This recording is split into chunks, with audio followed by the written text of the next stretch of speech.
Hello दोस्तों, स्वागत है आप लोगों का हमारे यूट्यूब चैनल में। तो फाइनली दोस्तों, Uttarakhand cooperative institutional service board के द्वारा ऑफिशियल नोटिफिकेशन जारी ये कर दिया गया है। इस ऑफिशियल नोटिफिकेशन को हम अपने यूट्यूब के डिस्क्रिप्शन में भी अटैच कर देंगे, आप लोग वहां से भी इसको देख सकते हैं। बाकी क्या है इस नोटिफिकेशन में जो हम लोगों ने डिस्कस किया था, मोस्टली 90% 99% वही जो हमने डिस्कशन किया था आप लोगों का वही है। अब कुछ क्वालिफिकेशन को लेकर यहाँ पे जो है बोर्ड ने ये डिसाइड कर लिया है कि उसमें क्या-क्या क्वालिफिकेशन आएँगी, और अब इसमें आप लोग देख सकते हैं कि कहाँ-कहाँ आप लोगों की कितनी-कितनी पोस्ट है। जैसे क्लरिकल स्टाफ की कहाँ-कहाँ है, या फिर बात करें जूनियर ब्रांच मैनेजर की कहाँ है, सीनियर ब्रांच मैनेजर की कहाँ है, या फिर डिस्ट्रिक्ट कोऑपरेटिव बैंक्स में डिस्ट्रिक्ट कोऑपरेटिव बैंक एंड जो असिस्टेंट मैनेजर और मैनेजर उत्तराखंड स्टेट कोऑपरेटिव में कहाँ-कहाँ अवेलेबल हैं, ये हम लोग देखेंगे। दोस्तों, यहाँ पे 2 नाम आप लोग को देखेंगे। एक तो डिस्ट्रिक्ट कोऑपरेटिव, जो हर डिस्ट्रिक्ट में बैंक्स होते हैं, कोऑपरेटिव बैंक के या सहकारी बैंक, वहाँ पे असिस्टेंट मैनेजर और ये सारी चीज़ें हैं, और स्टेट कोऑपरेटिव में भी यहाँ पे साथ-साथ में दे रखा है डाटा। तो दोस्तों, क्या-क्या इम्पोर्टेंसी है, हम इस पूरे वीडियो में जानेंगे, और एक-एक चीज़ जो आप लोगों के लिए इम्पोर्टेंस है, उसमें हम लोग डिस्कशन करेंगे आप लोगों का। और दूसरा दोस्तों, चलिए सबसे पहले पार्टिसिपेटिंग जो बैंक है, जैसे कि कल हम लोगों ने डिस्कस किया था, सेम वही बैंक है, वही ये स्लाइड है, आप लोग देख सकते हैं। डिस्ट्रिक्ट कोऑपरेटिव आप लोगों का देहरादून है, आप लोगों का रुड़की है, आप लोगों का गोपेश्वर है, हल्द्वानी है, और कोटद्वार है, उत्तरकाशी है, अल्मोड़ा है, और रुद्रपुर है। और साथ ही दोस्तों, इसके अलावा आप लोग देखेंगे टिहरी है, और पिथौरागढ़ है, और आप लोगों का उत्तराखंड स्टेट कोऑपरेटिव लिमिटेड यहाँ पे भी है। तो ये अपने आप में ये सारे डिस्ट्रिक्ट कोऑपरेटिव हैं, और ये अपने उत्तराखंड जो है स्टेट कोऑपरेटिव है। अब अगर हम लोग देखेंगे, तो अब सबसे पहले जो पोस्ट की डिटेल है उसको देख लेते हैं, और फिर क्वालिफिकेशन की तरफ चलेंगे, और जो इम्पोर्टेंट रहेगा उस पे हम लोग डिस्कशन करेंगे। देखिए दोस्तों, सबसे पहले जो क्लरिकल स्टाफ है या कैशियर की जॉब है, वो देहरादून में है। देहरादून में आप लोग देख सकते हैं, देहरादून में ओवरऑल 12 पोस्ट हैं। आप लोग कैटेगरी वाइज देख सकते हैं, वुमेन भी इस वाले कॉलम में आप लोग देख सकते हैं वुमेन की। तो और हरिद्वार में 13 पोस्ट हैं। टिहरी में आप लोग देखेंगे 12 पोस्ट हैं, और उत्तरकाशी में देखेंगे सबसे ज़्यादा 20 पोस्ट, अभी तक सबसे ज़्यादा 20 पोस्ट उत्तरकाशी में है। कोटद्वार में आप लोग देखेंगे 3 पोस्ट है, और चमोली में देखेंगे आप लोग 22 पोस्ट है। चमोली में यानी गढ़वाल में थोड़ा ज़्यादा पोस्ट दिखाई दे रही हैं, और फिर अल्मोड़ा में भी ज़्यादा ही पोस्ट है दोस्तों, देखेंगे आप लोग 42 पोस्ट हैं अल्मोड़ा में। और ऊधम सिंह नगर में अगर हम लोग देखें, तो ऊधम सिंह नगर में 15 पोस्ट हैं। और पिथौरागढ़ की अगर हम लोग बात करते हैं, तो पिथौरागढ़ में जो पोस्ट है आप लोगों की 19 पोस्ट हैं, और नैनीताल में 4 पोस्ट हैं। तो ये था क्लरिकल कम कैशियर की पोस्ट।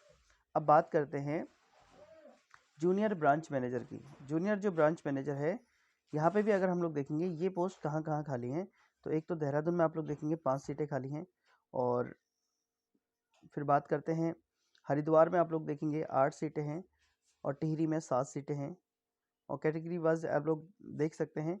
और कोटद्वार कोटद्वार जो सीटें हैं वो 3 हैं, और चमोली में 4 सीटें हैं जूनियर ब्रांच मैनेजर की। और इस प्रकार से दोस्तों आप लोग देखेंगे ऊधम सिंह नगर में 12 पोस्ट दे रखी हैं, और हम लोग बात करें पिथौरागढ़ में देखें तो 2 पोस्ट हैं, और नैनीताल में भी 2 पोस्ट हैं। तो ये जूनियर ब्रांच मैनेजर की हैं। अब साथ-साथ में इनके स्केल भी दे रखे हैं, आप लोग स्केल भी देख सकते हैं। और दूसरा दोस्तों, बात करते हैं अब जो सीनियर ब्रांच मैनेजर है, सीनियर ब्रांच मैनेजर की पोस्ट कहाँ-कहाँ एलिजिबल हैं, ये आप लोग देख सकते हैं। टोटल 9 पोस्ट हैं सीनियर ब्रांच मैनेजर की। इसके अलावा अगर हम लोग देखें दोस्तों, सॉरी,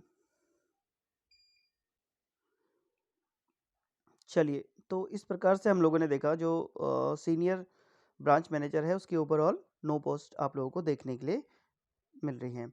अब देखिए दोस्तों, अगर हम लोग बात करते हैं इसके अतिरिक्त, अगर जो हम लोग देखें उत्तराखंड स्टेट जो कोऑपरेटिव बैंक्स लिमिटेड है, आई थिंक ये देहरादून में ही होगा। तो यहाँ पे 2 पोस्ट असिस्टेंट, ये मैनेजर की 2 पोस्ट हैं, और असिस्टेंट मैनेजर की भी जो उत्तराखंड स्टेट कोऑपरेटिव है वहाँ पे देखेंगे। और जो ऊपर की जितनी भी हैं दोस्तों, ये आप लोगों की जो है डिस्ट्रिक्ट कोऑपरेटिव है, यानी डिस्ट्रिक्ट के जितने भी डिस्ट्रिक्ट जिला सहकारिता जितने भी बैंक हैं हर ज़िले में, वो डाटा है। और ये जो हम लोग बात कर रहे हैं एक तो आप लोगों की मैनेजर की और दूसरा आप लोगों का असिस्टेंट मैनेजर की। तो असिस्टेंट मैनेजर की यहाँ पे 2 पोस्ट हैं, आप लोग देख सकते हैं। ये 2 पोस्ट आप लोग देखेंगे कि टोटल सॉरी मैनेजर की 2 पोस्ट हैं और बात करते हैं असिस्टेंट मैनेजर की, आप लोगों की 6 पोस्ट हैं। तो आप लोग देखेंगे यहाँ पे असिस्टेंट मैनेजर की 6 पोस्ट हैं। अब इसके बाद अगर हम लोग देखें दोस्तों, अब इसमें एलिजिबिलिटी क्राइटेरिया जो है यहाँ पे को दे रखा है। अब इसमें इम्पोर्टेंट यही पार्ट आप लोगों के लिए है, क्योंकि अगर हम लोग देखेंगे कि लास्ट टाइम पे हम लोगों ने जो डिस्कशन किया था उसमें थोड़ा बहुत बदलाव है। अब उसमें क्या बदलाव है तो यहाँ पे आप लोग ध्यान देंगे। सबसे पहला तो आप लोग को ध्यान देना है, जो हमने कल भी डिस्कस किया था कि candidate must have we domicile certificate state of Uttarakhand issued by the competent authority. तो दोस्तों यहाँ पे आप लोगों के पास उत्तराखंड का जो है आप लोगों के पास उत्तराखंड का डोमिसाइल होना ज़रूरी है, स्थायी प्रमाण पत्र होना ज़रूरी है, तभी आप लोग जो है इसमें फॉर्म फिल कर सकते हैं। और दूसरा इसमें ये देखा candidate must have which valid registration any employment office, यानी आप लोगों का एम्प्लॉयमेंट ऑफिस में आप लोगों का उत्तराखंड में आप लोगों का रजिस्ट्रेशन होना ज़रूरी है पब्लिक डेज और एडवर्टीजमेंट से पहले पहले। दूसरा कैंडिडेट यहाँ पर अगर कोई गवर्नमेंट जॉब में है तो उसके लिए ज़रूरत नहीं है। ठीक है दोस्तों, तो ये आप लोगों का ये कुछ पॉइंट आप लोगों के लिए बहुत इंपॉर्टेंट है, जो कि आप तभी फॉर्म फिल कर सकते हैं जब आप पहले तो आप लोगों के पास सबसे फर्स्ट प्रायोरिटी ये है। दूसरा, अब एलिजिबिलिटी की बात करते हैं हम लोग दोस्तों, तो यहाँ पे अच्छा एज भी यहाँ पे दे दी है, जैसे कि हम लोग बार बार बता चुके हैं आप लोगों को कि जो एज होगी आप लोगों की काउंट होगी 1 जुलाई 2024 से होगी, जो कि मिनिमम 21 से मैक्सिमम 42 ईयर्स है। बाकी एज रिलैक्सेशन जैसे कि हर विज्ञापनों में आप लोगों को देखने के लिए मिलता है, तो आप लोग देखेंगे कि 5 ईयर 10 ईयर और 5 ईयर वो कैटेगरी वाइज आप लोगों को दे रखी है। इसके अलावा हम लोग बात करते हैं यहाँ पे को एक चीज़ और ये जो एज रिलैक्सेशन है ये सिर्फ उत्तराखंड, पहली बात तो ये है कि उत्तराखंड के लोग ही भर पाएंगे। अब दूसरा एजुकेशन क्वालिफिकेशन की हम लोग बात कर लेते हैं, जो आप लोग के बहुत इंपॉर्टेंट है, जो थोड़ा बहुत बदलाव के साथ आप लोग देख सकते हैं। तो आप लोग देखेंगे दोस्तों एजुकेशन क्वालिफिकेशन जो इसमें रखी गई है, तो एक तो कलर कम कैशियर, जूनियर ब्रांच मैनेजर और सीनियर ब्रांच मैनेजर, तीनों के लिए एक ही क्वालिफिकेशन है। वो क्या है?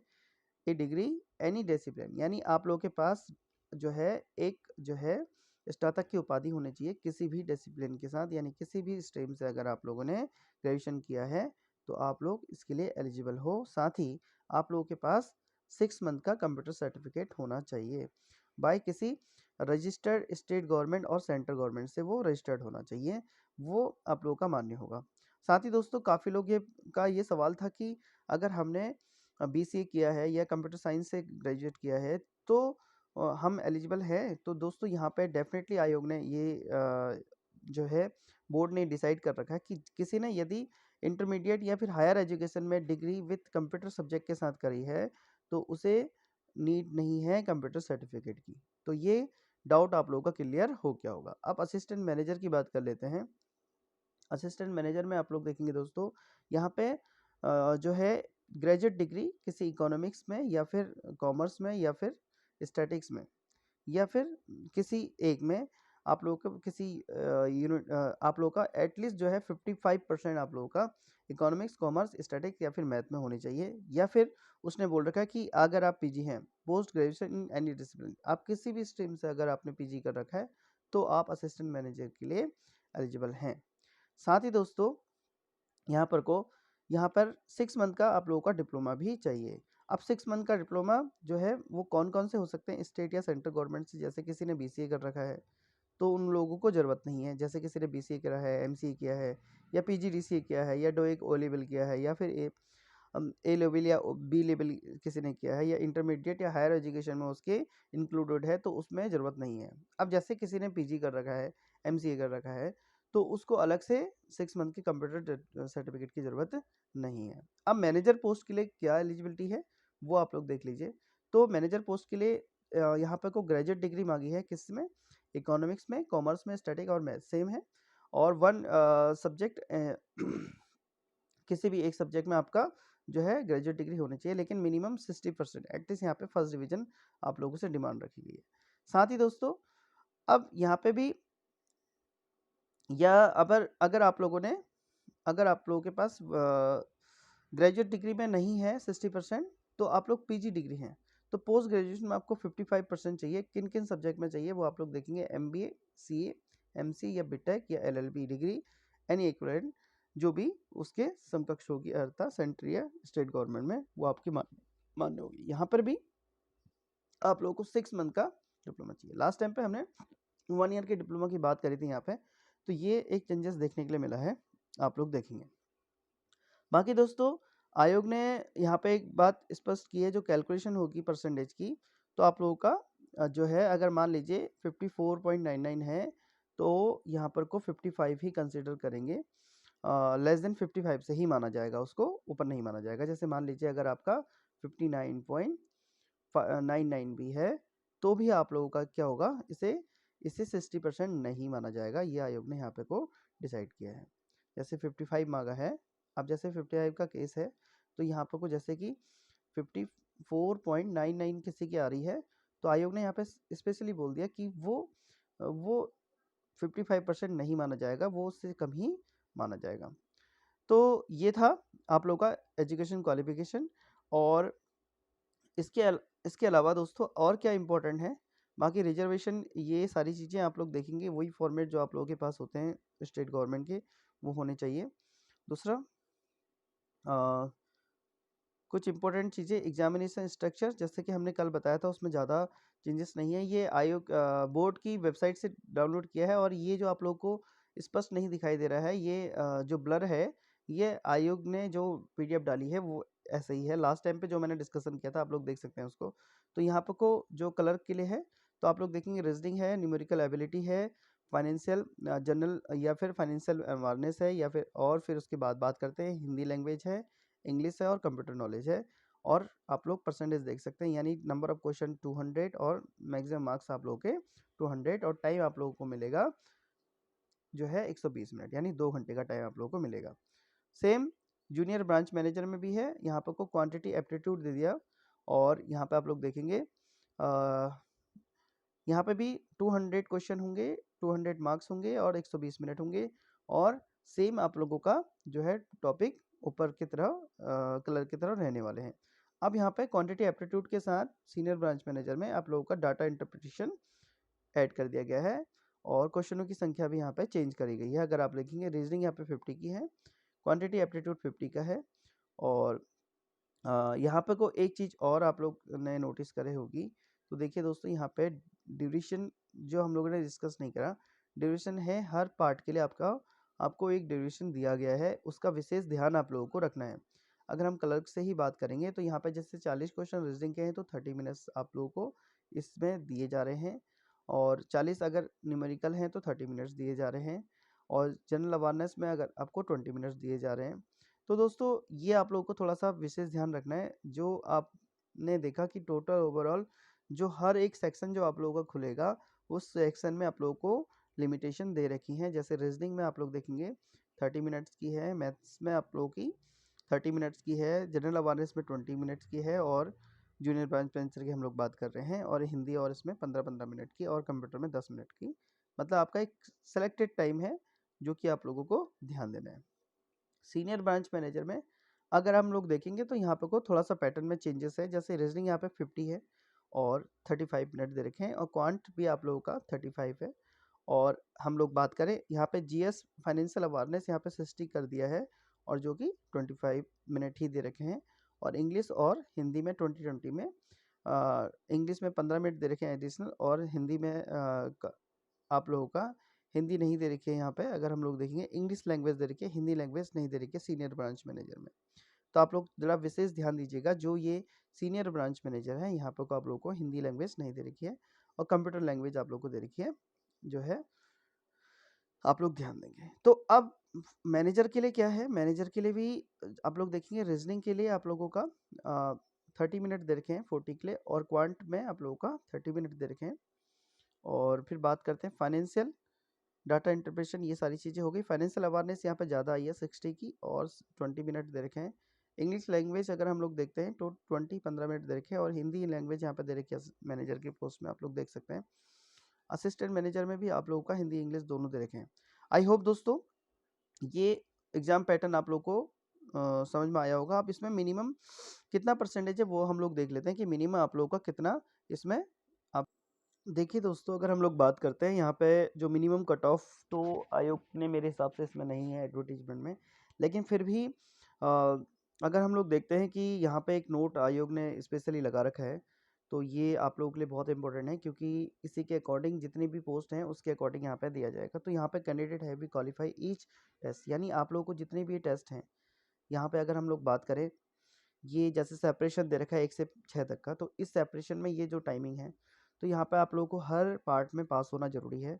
ऐसा नहीं कि आप एक को स्किप कर दो या किसी एक में ही कंसंट्रेशन करो। तो यहाँ पे स्पेशली आयोग ने बोल रखा है कि ऐसा हो सकता है कि जैसे मान लीजिए 10 पोस्ट हैं और उस 10 पोस्ट के लिए मान लीजिए 20 लोग जो है ज़्यादा उनके नंबर ठीक-ठाक है, तो वहाँ पे ये डिसाइड करेगा कि किस-किस यहाँ पे पॉइंट में, यानी 5 आप लोगों के सेक्शन है, तो पाँचों सेक्शन में ऑन ए एवरेज जो है हर सेक्शन में कितने लोगों के हायर हैं, फिर हायर हैं, इस तरीके से उठाएगा। ओवरऑल तो होगा ही होगा और आपके सेक्शन वाइज भी उठाएगा। तो इसलिए यहाँ पे को सेक्शन वाइज आप लोगों को जो है कट ऑफ आप लोगों का पास होना अनिवार्य है। यहाँ पे आप लोग देख सकते हैं। बाकी आईबीपीएस या बैंकिंग, आप लोग ऑलरेडी अगर बैंकिंग स्टूडेंट हैं तो आप लोगों को पता होगा, ऑलरेडी आईबीपीएस जो है परीक्षाएं कराता है, तो कैसे उसमें मेरिट बनती है, किस प्रकार से वो मेरिट बनाते हैं, सेम उसी पैटर्न पे, उसी ड्यूरेशन पे आप लोग देखेंगे। जैसे हर सेक्शन में आप लोगों को लिमिटेड टाइम दिया गया है, उसी लिमिटेड टाइम में आप लोग फिर उसके बाद उस सेक्शन में आप नहीं जा पाएंगे, वो टाइम बाहर हो जाएगा आप लोगों का। आई होप दोस्तों आप लोगों को जानकारी पसंद आई होगी। फिर भी कोई डाउट्स होते हैं तो आप लोग हमें कमेंट्स में ज़रूर जो है कमेंट ज़रूर कीजिएगा। बाकी आप लोग अगर हमारे चैनल से पहली बार जुड़े हैं तो हमारे चैनल को लाइक, सब्सक्राइब और शेयर ज़रूर कीजिएगा। और हाँ, अगर आप लोग को वीडियो पसंद आई है तो लाइक ज़रूर कीजिएगा। फिर मिलते हैं अगली महत्वपूर्ण वीडियो के साथ। धन्यवाद।